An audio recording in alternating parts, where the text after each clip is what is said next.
ओम शांति। परम प्रिय परमात्मा शिव भगवान को कोटि कोटि नमन। मोर अमृत भाई भौणी मानक प्रणाम। आज 29/6/2025 मसीहा अव्यक्त मुरली स्वयं बापदादा 31/12/2005 मसीह कही। आज जो अव्यक्त मुरली से स्वयं परमपिता परमात्मा शिव भगवान तांकर रथ बाबा से ब्रह्मा बाबा ऊपर बहुत विशद भाव आलोचना करिसंती। आमे तांको काहींकी फॉलो करिबा, जो फॉलो फादर कुहा जाउची तार विशेष महत्व उद्देश्य कहिसंती। आ जोग अग्नि कौन, तीव्र पुरुषार्थी किए, विनाश केबे हेब, ए वर्ष पाई बा 2005 मसीह जो होमवर्क देइथिले से विषय रे पुंखानुपुंख आलोचना करिसंते। आमे तो समस्ते पुराना संस्कार को जमा छाड़ी पारुने, काहींकी छाड़ी पारुने तार भी विधि विधान बतैछंती। आसंतु आमे समस्ते एक लयरे एक लक्ष्य रे एकाग्र चित्तरे बाबांकर महावाक्य आज शुणिबा। नुआ वर्ष रे जोग अग्नि रे पुराना संस्कार को संस्कार करने को बाबा कहले। बाबा कहले ब्रह्मा बाबा परी त्यागी, तपस्वी और सेवाधारी हुआ। ब्रह्मा बाबा केमिति त्याग तपस्या सेवा करिथिले आमे अवश्य सब जानिचे, किंतु ताकू भी आहुरी विस्तृत भाव रे बाबा बतई देछंती। पिला मानकु से मुबारक देछंती। की मुबारक? नव जीवन पाई, नव जुग पाई, पुणी नव वर्ष पाई, तीनटा मुबारक देले। बाबा कहले जे तुमे ब्राह्मण संतान माने परस्पर मध्यरे स्नेहर उपहार दियो, स्नेहर मुबारक दियो, सच्चा मुबारक दिया दियानिया हुआ। प्रकृत रे दिल सहित मुबारक ब्राह्मण पिला माने निज निज भितर देले। बाबा कहले आज दिनर महत्व कौन तुमे जान। ये हूँ संगम समय, पुराना वर्ष जाउची, नुआ वर्ष आसुची, ये हैला संगम। जेमती वर्तमान आमे समस्ते संगम जुगरे अच्छे, कली जाउची, सत्य प्रवेश करुची, बा सत्य आसीबार समय हो जाइची। एई समय रे स्वयं परमपिता परमात्मा शिव भगवान आसीछंती, आमको पुरुषोत्तम जुगरे पुरुषोत्तम करुछंती। सेमिति प्रत्येक संगमर महत्व अधिक। नदी जदि सागर सहित मिसुची सेटा हला संगम स्थल। गोटे नदी सहित गोटे नदी मिसुची, उपनदी मिसुची, ता माने सी हैला संगम स्थल, तार महात्म्य अधिक। सेमिति आज दिनर महात्म्य अधिक बोली बाबा कहिले। तेणु यही समय रे आमे निश्चित भाव में प्लान करिबा कौन जीवन रे आमे बा बाबांको पाइबा पाई बा सत्यजुग को जीवा पाई, आम लक्ष्य स्थल रे पहुँचीबा पाई आमको कौन कौन त्याग करने को पड़िबो, की प्रकार तपस्या करने को पड़िबो, की प्रकार सेवा करने को पड़िबो, सेथिपाई शपथ नेबा को बाबा कहले। बाबा कहले ए संगम जुगरे ब्राह्मण आत्मा माने ही जो काम करती ताकू पुणी भक्ति रे द्वापर जुगरे भक्त माने जोरदार रे धूमधाम रे पालन करती। ये संगम जुगर महात्म्य कौन? एठी यही समय रे आत्मा परमात्मांगर मिलन हुए, मेला चले, जहा द्वारा आत्मा माने स्वयं निजर पितांकु चिन्हि पितांकर वर्षा पाई बेहद संपत्तिर मालिक होई, तांकु स्मृति रे रखी जोग अग्नि रे पक्का होई निजर विकर्म दग्धीभूत करी पुणी से देव परिवार रे जन्म नियंती। बाबा कहिदेले। बाबा कहिले संगम जुगरे आमे जेहेतु भगवान को पाइछे, तेणु भगवान को हाथ छड़ा कले तमे सबु हरेइब। बाबांकर कथारे आमे निहाती चलिबा। बाबा कहले जे सदा काल पाई तुमे खुशी अच्छ भगवान को पाइकी, ବା ଯୋଗ ତପସ୍ୟା କରିକି ନା ଅଳ୍ପ ସମୟ ପାଇଁ ତୁମେ ଖୁସି ହେଉଛ? ନିଜକୁ ନିଜେ ପଚାର। ବାବା ତ ସବୁ ପିଲାଙ୍କୁ ଦେଖି ସମସ୍ତଙ୍କର ଭାଗ୍ୟ ଦେଖି ହର୍ଷିତ ଚେହେରା କଲେ। ପିଲାମାନେ ବି ବାବାଙ୍କର ହର୍ଷିତ ଚେହେରା ଦେଖି କହିଲେ, ବାହା ମୁଁ ଭାଗ୍ୟବାନ ସନ୍ତାନ, ବାହାରେ ମୋର ଭାଗ୍ୟ, ବାହା ମୋର ବାବା, ବାହା ମୋର ବ୍ରାହ୍ମଣ ପରିବାର। ପିଲାମାନେ ବି ବାହା ବାହାର ଗୀତ ଗାଇଲେ। ବାବା କହିଲେ, ଏମିତି ଖୁସିରେ ତମେ ସବୁବେଳେ ରୁହ। ତୁମେ ଯଦି ଏମିତି ଖୁସିରେ ରହିବ, ତୁମକୁ ଦେଖିକି ମଧ୍ୟ ଅନ୍ୟମାନେ ଖୁସି ହେବେ।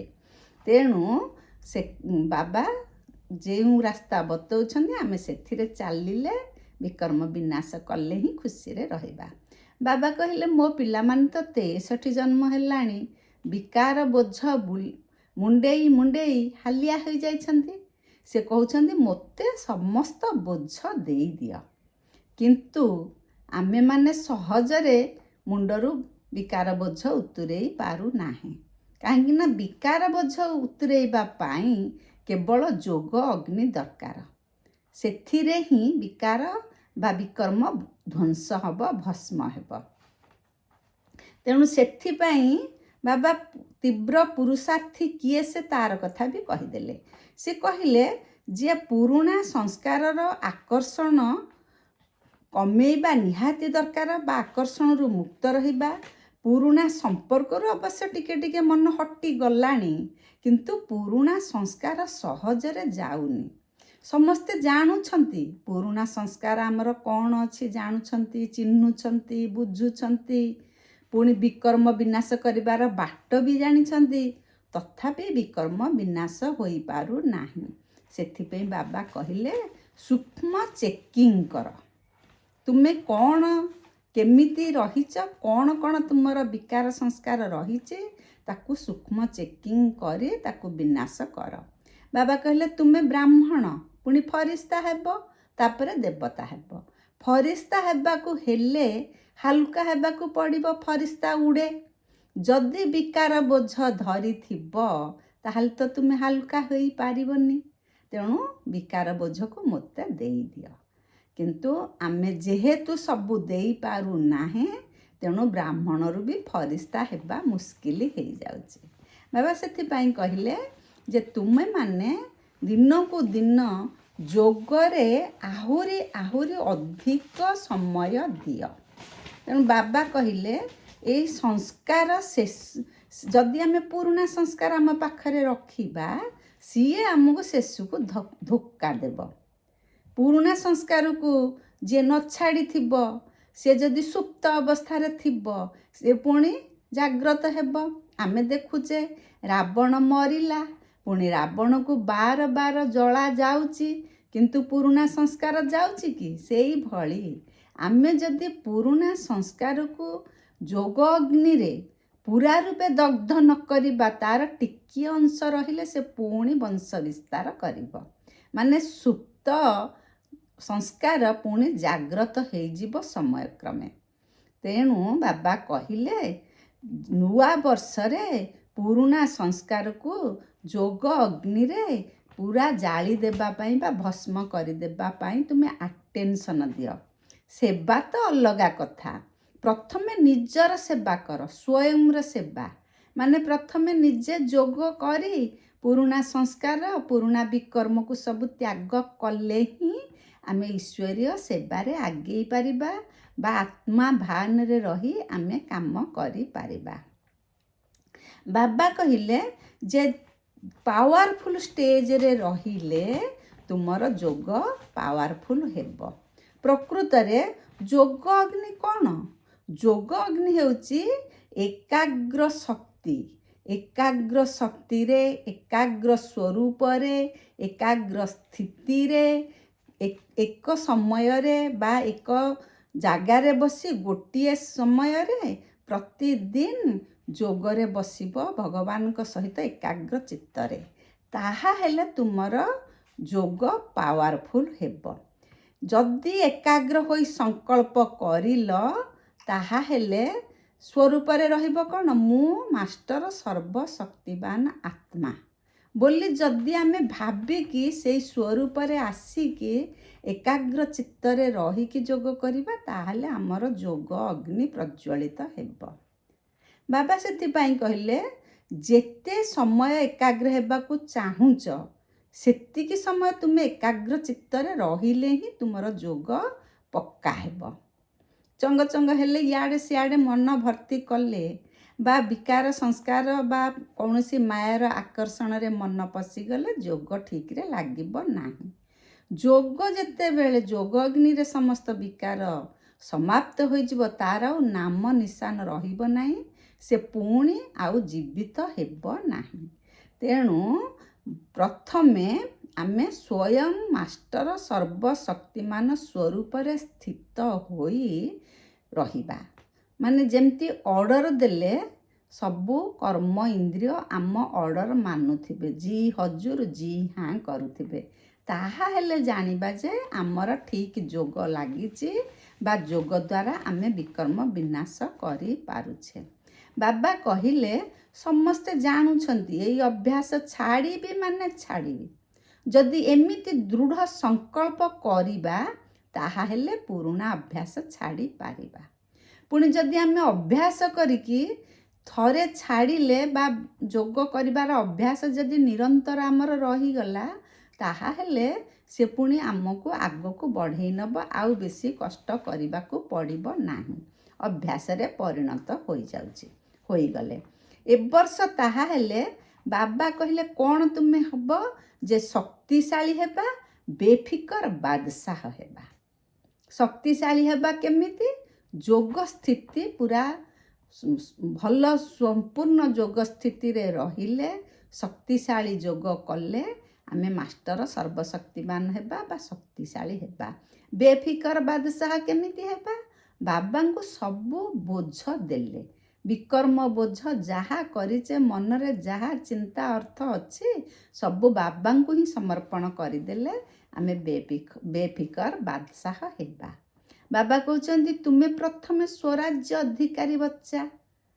ସମସ୍ତଙ୍କୁ ପଚରା ହେଉଛି ତୁମେ କ'ଣ ହେବ? ସେ କହୁଛନ୍ତି ଆମେ ରାଜା ହେବୁ। ପୁଣି ତୁମେ କ'ଣ ଶିଖୁଛ? ନା ଆମେ ରାଜଯୋଗ ଶିଖୁଛୁ। କିନ୍ତୁ ରାଜଯୋଗ ଶିଖୁଛନ୍ତି ବୋଲି କହୁଛନ୍ତି, କିନ୍ତୁ ପ୍ରଜା ଯୋଗ କରୁଛନ୍ତି। ମାନେ ସେମାନେ ଯେଉଁ ଯୋଗ କରୁଛନ୍ତି ସେଥିରେ ସେ ପ୍ରଜା ହେବାର ବହୁତ ସମ୍ଭାବନା ଅଛି। ତେଣୁ ବାବା କହିଲେ ଯେ ତୁମେ ରାଜଯୋଗ ଶିଖୁଛ, ରାଜା ହେବା ପାଇଁ ପ୍ରଥମେ ସ୍ୱରାଜ୍ୟ ଅଧିକାରୀ ହୁଅ। ସେଥିପାଇଁ ବାବା କହିଲେ, ଢିଲା ଢାଲା ହେଲେ ଢିଲା ଢାଲା ରାଜା ହେବ। ଯଦି ପ୍ରପର ଯୋଗ ଶିଖିବ, ଯେତେବେଳେ ପେପର ଆସିବ ତୁମେ ଆଉ କୌଣସି ପ୍ରକାର ଅବସ୍ଥାର ସମ୍ମୁଖୀନ ହେବ ନାହିଁ। ତେଣୁ ବାବା 3 ମାସ ପାଇଁ ହୋମୱାର୍କ ଦେଇଦେଲେ। କ'ଣ ହୋମୱାର୍କ ଦେଲେ? ଯେ ସେ କହିଲେ ଯେ ଆମର ହୋମୱାର୍କ ହେଲା, ରୟାଲ ସଂସ୍କାର ବି ଆମ ପୁରୁଣା ସଂସ୍କାର ବି ରୟାଲ ରୂପରେ ଆମ ପାଖକୁ ଆସିପାରେ। ତେଣୁ ସେସବୁ ପାଇଁ ସବୁବେଳେ ଆମେ ସତର୍କ ରହିବା, ନିଜକୁ ଶକ୍ତିଶାଳୀ ଯୋଗୀ କରେଇବା। ଯୋଗ ଦ୍ୱାରା ହିଁ ଆମେ ସବୁ ବିକର୍ମ ବିନାଶ କରିପାରିବା। ଆମକୁ ଯଦି କିଏ ପଚାରିବ ଯେ ତୁମେ କେଉଁ ଯୁଗରେ ଅଛ, ଆମେ ସମସ୍ତଙ୍କୁ ସେଇ ଗୋଟିଏ କଥା କହିବା, ଆମେ ସଙ୍ଗମ ଯୁଗରେ ଅଛୁ। କାହିଁକି ନା ଆମ ବୁଦ୍ଧି ସଙ୍ଗମ ଯୁଗରେ ଅଛି। ସ୍ୱୟଂ ପରମପିତା ପରମାତ୍ମା ଶିବ ଭଗବାନ ଆସିଛନ୍ତି, ତାଙ୍କୁ ଆମେ ଚିହ୍ନିଗଲେ ତାମାନେ ଆମେ ସଙ୍ଗମ ଯୁଗରେ ଅଛେ। କଳି ଯୁଗରେ ଆମର ଶରୀର ରହିଛି, କିନ୍ତୁ ମନ ଆମର ସଙ୍ଗମ ଯୁଗରେ ରହିଛି, ଆଉ ସତ୍ୟ ଯୁଗ ତ ଆସିନି। ତେଣୁ ବାବା ସେଇ କଥା କହିଲେ ଯେ 3 ମାସ ଯଦି ତମେ ହୋମୱାର୍କ କରିବ, ତାହେଲେ ଯାହା ତୁମେ କରିଥିବ ସେ ଲାଷ୍ଟ ପେପରରେ ତୁମର ଜମା ହେବ। ଯେଉଁ ଯୋଗ କରିଲ, ଯୋଗ ବଳ ଯାଇକି ସେଇ ଲାଷ୍ଟ ପେପରରେ ଜମା ହେଲା। ମାଷ୍ଟର ସର୍ବଶକ୍ତିମାନ ହୋଇ ଅର୍ଡ଼ର କଲେ, ତାକୁ ସାଙ୍ଗେ ସାଙ୍ଗେ ଯେମିତି ସବୁ ଇନ୍ଦ୍ରିୟ ପାଳନ କରିବେ, ସେଇଭଳି ଆମର ଯୋଗ ହେବ। ବାବା କହିଲେ, ପିଲାମାନେ କହିଲେ, ବାବା ଆପଣ ଜମା ବ୍ୟସ୍ତ ହୁଅନ୍ତୁନି, ଆମେ ଠିକରେ ହୋମୱାର୍କ କରିବୁ। ଯଦି ନ କରିପାରିବୁ କ'ଣ କରିବେ ଆପଣ? ବାବା କହିଲେ, ଗୋଟେ ସିଜିନରେ ମୁଁ ଗୋଟେ ଥର ଆସିବିନି, ଏଇଟା ତୁମ ପାଇଁ ଦଣ୍ଡ।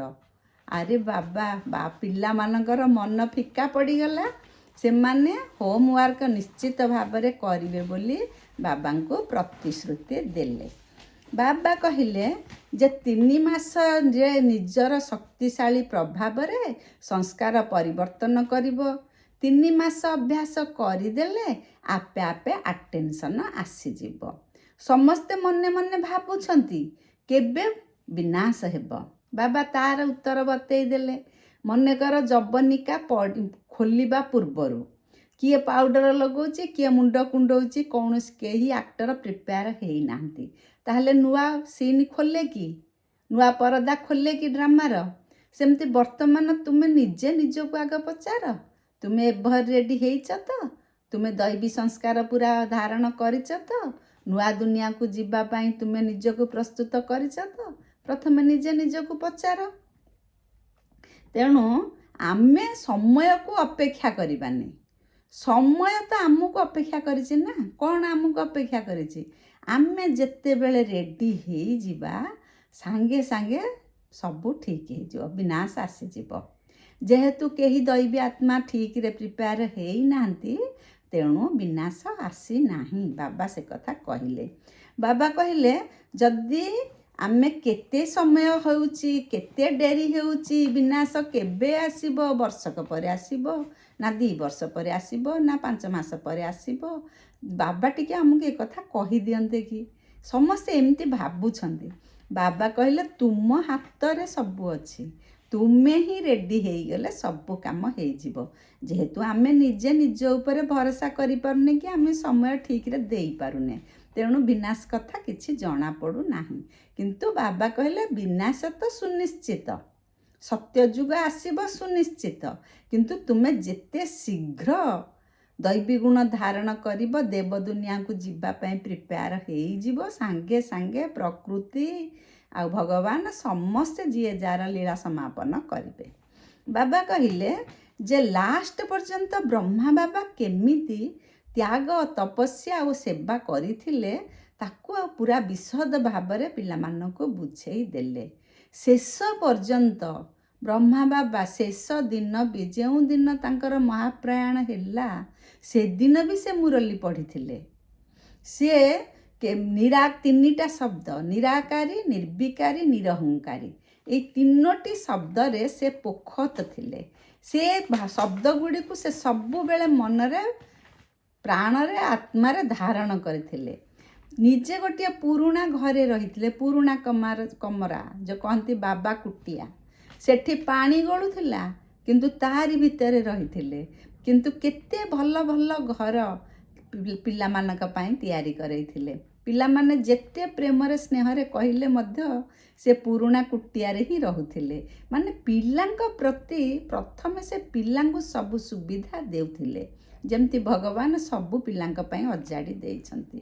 ଲାଷ୍ଟ ପର୍ଯ୍ୟନ୍ତ ସେ କେବେ ବି କାହା ଉପରେ ନିର୍ଭର କରିନଥିଲେ, ଏପରିକି ଚଷମା ବି ସେ ପିନ୍ଧିନଥିଲେ। ଇଏ ବି ଗୋଟିଏ ସୂକ୍ଷ୍ମ ଶକ୍ତି ନା। ସେ କହୁଥିଲେ ସାଧନ ବ୍ୟବହାର କର, କିଛି ଅସୁବିଧା ନାହିଁ, କିନ୍ତୁ ସାଧନାରେ ତୁମେ ସମୟ ଆହୁରି ଅଧିକ ଦିଅ, ଆହୁରି ସାଧନା ସମୟକୁ ବଢ଼ାଅ। ବାବା ଅଖଣ୍ଡ ମହାଦାନୀ ଥିଲେ। ତାଙ୍କର କହିବା, କରିବା, ଭାବିବା ସବୁ ସମାନ ଥିଲା। 3ଟି ଯାକ ସମାନ ଥିଲା। ସେଥିପାଇଁ ତ ବାବା ସବୁବେଳେ କହୁଛନ୍ତି ଫଲୋ ଫାଦର। ସିଏ କେବେ ବି କାହାର ସାହାଯ୍ୟ ନେଉନଥିଲେ, ସବୁବେଳେ ବାପଦାଦାଙ୍କ ସହିତ ଯୋଗଯୁକ୍ତ ଅବସ୍ଥାରେ ରହୁଥିଲେ, ସେବାରେ ସବୁବେଳେ ମସଗୁଲ ରହିଥିଲେ, ସବୁବେଳେ ଚିଠି ଲେଖୁଥିଲେ, ପିଲାମାନଙ୍କୁ ପ୍ରେରଣା ଦେଇ ଚିଠି ଦେଇ ଆହୁରି ବାବାଙ୍କର ନିକଟତର କରଉଥିଲେ। ବାପଦାଦା ପଚାରୁଛନ୍ତି ସାରା ବିଶ୍ୱର ଯେତେ କାମ ତମେ ସବୁ ସାରିଦେଲଣି କି? ତୁମେ ଯେଉଁ ସବୁବେଳେ କହୁଛ ବିଶ୍ୱ କଲ୍ୟାଣକାରୀ ଆତ୍ମା, ତୁମେ ମାଷ୍ଟର ବିଶ୍ୱ କଲ୍ୟାଣକାରୀ ଆତ୍ମା। ବର୍ତ୍ତମାନ ସମସ୍ତ ଦେଶବାସୀଙ୍କୁ ବାବା ଆସିଛନ୍ତି ବୋଲି ପରିଚୟ ଦେଇ ପୁଣି ତାଙ୍କୁ ସବୁ ପତିତରୁ ପାବନ ହେବାର ରାସ୍ତା ବତେଇ ସାରିଲଣି କି? ସେଥିପାଇଁ ବାବା କହିଲେ ବିନାଶ କଥା ତୁମେ ଚିନ୍ତା କର ନାହିଁ, ସବୁବେଳେ ଆଟେନସନ୍ ରଖ ବିଜୟମାଳାରେ ଆସିବା ପାଇଁ। କେମିତି ବିଜୟମାଳାରେ ଆସିବ? ଯଦି ବହୁତ ସମୟ ତୁମେ ଆଟେନସନ୍ ରଖିବ ଯୋଗ ଉପରେ। ବିଜୟୀ ହେବା ପାଇଁ ବାବାଙ୍କୁ ସାମ୍ନାରେ ରଖିବା। ଯାହା ବାବା କହୁଛନ୍ତି ଆମେ ସେଇଆ କରିବା। ଯାହା ବାବାଙ୍କର ସଂକଳ୍ପ ତାହା ଆମର ସଂକଳ୍ପ ହେବ। ସବୁବେଳେ ଆମେ ସଦାକାଳ ପାଇଁ ରାଜ୍ୟ ଭାଗ୍ୟ ପ୍ରାପ୍ତ କରିବା। କାରଣ ଯେମିତି ପୁରୁଷାର୍ଥ ସେମିତି ପ୍ରାରବ୍ଧ। ସେବାରେ ସବୁବେଳେ ଜି ହଜୁର କରିବା ବା ଜି ହଜୁର କରିବା, ଜି ହାଜର ବି ହେବା, ତାହା ହେଲେ ଆମର ଇଏ ହେଉଛି ସଚ୍ଚା ପ୍ୟାରର ନିଶାନୀ ପ୍ରମାଣ। ବାବା ବହୁତ କଥା ତ ବୁଝଉଛନ୍ତି, ଆମେ କିନ୍ତୁ ଯାହା ଶୁଣୁଛେ ତାକୁ ସବୁବେଳେ କାମରେ ପାଳିକି ଦେଖେଇବା।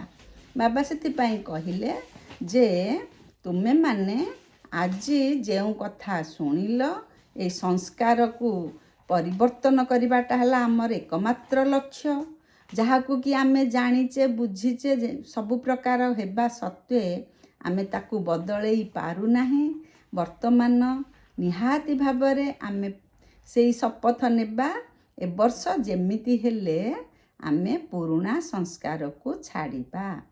ବାବା କହିଲେ ଶକ୍ତିଶାଳୀ ହେବା ପାଇଁ ଯୋଗ ବହୁତ ଦରକାର।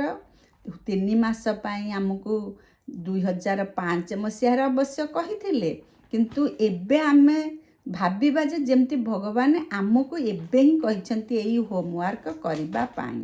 ଯେତେ କଷ୍ଟ ହେଉ ହୋମୱାର୍କକୁ ଆମେ ପୁରା ପକ୍କା କରିବା। ପିଲାମାନେ ଯଦି ପକ୍କା ନ କରିବେ ତାହେଲେ ବାବା କ'ଣ ଆଉ କରିପାରିବେ? ତେଣୁ ବାବାଙ୍କର ନିୟମରେ ଆମେ ଚାଲିବା। ଭଗବାନଙ୍କର ଅମୃତ ସନ୍ତାନ ହିସାବରେ ବେହଦ ସମ୍ପତ୍ତିର ଅଧିକାରୀ ହେବା ପାଇଁ ବାବାଙ୍କୁ ନିଶ୍ଚିତ ଭାବରେ ସାଥିରେ ରଖି ଆଗକୁ ବଢ଼ିବା। ଓମ୍ ଶାନ୍ତି।